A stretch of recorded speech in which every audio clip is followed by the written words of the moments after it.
নমস্কার দর্শক বন্ধু, আমি অ্যাস্ট্রোলজার জ্ঞানজিজি ব্রে বলছিলাম। আজকে আমি আপনাদের সঙ্গে যেটা আলোচনা করব সেটা হচ্ছে কৃত্তিকা নক্ষত্র নিয়ে। তো কৃত্তিকা নক্ষত্র বলতে গেলে প্রথমে যেটা বলতে হবে সেটা হচ্ছে কৃত্তিকা নক্ষত্রের যে স্প্যানটা রয়েছে 13 ডিগ্রি 20 মিনিট, তার 1/4 পার্ট পড়ছে হচ্ছে আপনার মেষ রাশিতে, এবং বাদবাকি 3/4 পার্ট যেটা রয়েছে সেটা কিন্তু বৃষ রাশিতে পড়ছে। এবার ব্যাপারটা হচ্ছে যে কৃত্তিকা নক্ষত্র নিয়ে বুঝতে গেলে আমাদেরকে বুঝতে হবে এটাই হচ্ছে সেই প্রথম নক্ষত্র যে কিনা একজন জাতককে ডিপেন্ডেন্ট থেকে ইন্ডিপেন্ডেন্ট করছে। তার মানেটা কি?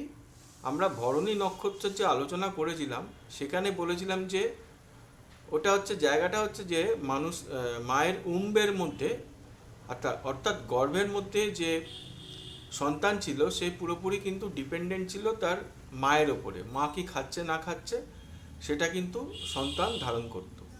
কিন্তু কৃত্তিকা নক্ষত্রে যখন পড়লো তখন সে ভূমিষ্ঠ হয়ে গেছে, অর্থাৎ এই নক্ষত্রটা হচ্ছে ইন্ডিপেন্ডেন্ট হওয়ার হচ্ছে ফার্স্ট ফেজ। তার জন্য কি হচ্ছে যে ইন্ডিপেন্ডেন্ট অর্থাৎ এই যে আমি স্বতন্ত্র, এর যে ইন্টেন্সিটি সেটা কিন্তু মারাত্মক বেশি এই নক্ষত্রের মানুষদের ক্ষেত্রে। অর্থাৎ যে সমস্ত হাউস এবং প্ল্যানেটগুলো এই নক্ষত্রের মধ্যে পড়েছে, ওই ইন্ডিপেন্ডেন্ট ব্যাপারটা ওই হাউস সংক্রান্ত ব্যাপারে তাদের মধ্যে কিন্তু সাংঘাতিক বেশি হবে। তার কারণ হচ্ছে ধরুন আপনারা এটা জানেন যে আমরা সবাই ওই ফেজটা পার হয়ে এসেছি। আমরা যখন সবে বড় হয়েছি, মানে আমাদের এই কৈশোর বেলাটা আপনি একটু চিন্তা করুন। যখন আমরা বড় হয়ে গেছি তখন আমরা নিজেকে ভাবতাম আমরাই সব কিছু, আমরা কি না কি সেটা কিন্তু আমরা চিন্তা করতাম, আমরা সব কিছু করে দিতে পারি, এরকম একটা উদ্যম কিন্তু আমাদের মধ্যে ছিল। কৃত্তিকা নক্ষত্রের মধ্যেও ব্যাপারটা কিন্তু তাই, অর্থাৎ ভরণী নক্ষত্রের যে পরশ নির্ভরশীলতার যে ব্যাপারটা কৃত্তিকা নক্ষত্রের ক্ষেত্রে পুরোপুরি উল্টো। সে বলবে যে আমি সব কিছু করে দেবো। সেটা কীরকম না, যেই হাউসগুলো ওখানে এসে পড়ছে সেই হাউস সংক্রান্ত ব্যাপারে কিন্তু তার মধ্যে এই রকম অ্যাটিটিউড বা মনোভাব কিন্তু তাদের মধ্যে থাকবে। অর্থাৎ যেটা বলতে চাইছি যে নিজের যে স্বতন্ত্রতার যে একটা প্রকাশ হাউস অনুসারে এবং প্ল্যানেট অনুসারে সেটা কিন্তু আমরা দেখতে পারি, এবং সেটা এবং আর্লি এজে কিন্তু সেটা ধরা পড়বে। আর্লি এজে অর্থাৎ একদম জন্মের পরে পরেই কিন্তু কিছুদিনের মধ্যে, কয়েক বছরের মধ্যেই কিন্তু সেটা কিন্তু দেখা যাবে। যেমন ধরুন আমি একটা এক্সাম্পল দিচ্ছি, বুধ।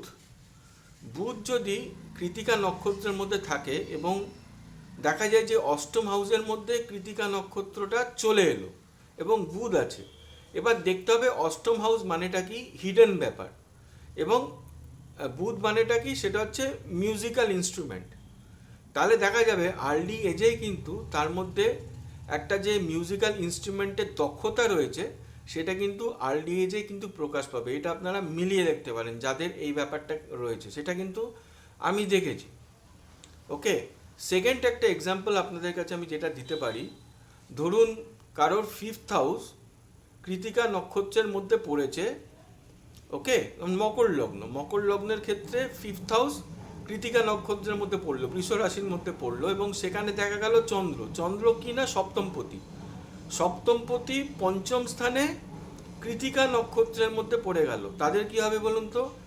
আর্লি এজে কিন্তু লাভ ম্যারেজের সম্ভাবনা কিন্তু থেকে যাচ্ছে। লাভ কিন্তু তাদের, অর্থাৎ ভালোবাসা প্রণয় ঘটিত যে সম্পর্ক তৈরি হওয়া এবং তার থেকে যে বৈবাহিক সম্বন্ধে আবদ্ধ হওয়া মানে চলে আসা, সেটা কিন্তু দেখা যাবে আর্লি এজে, কিন্তু সেই ব্যাপারটা কিন্তু প্রকট হবে।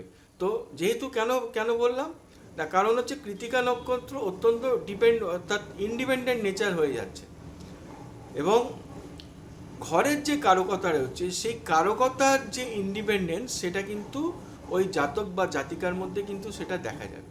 তো এইটাই ছিল কৃত্তিকা নক্ষত্রের সঙ্গে ব্যাপারে আপনাদের সঙ্গে আলোচনা।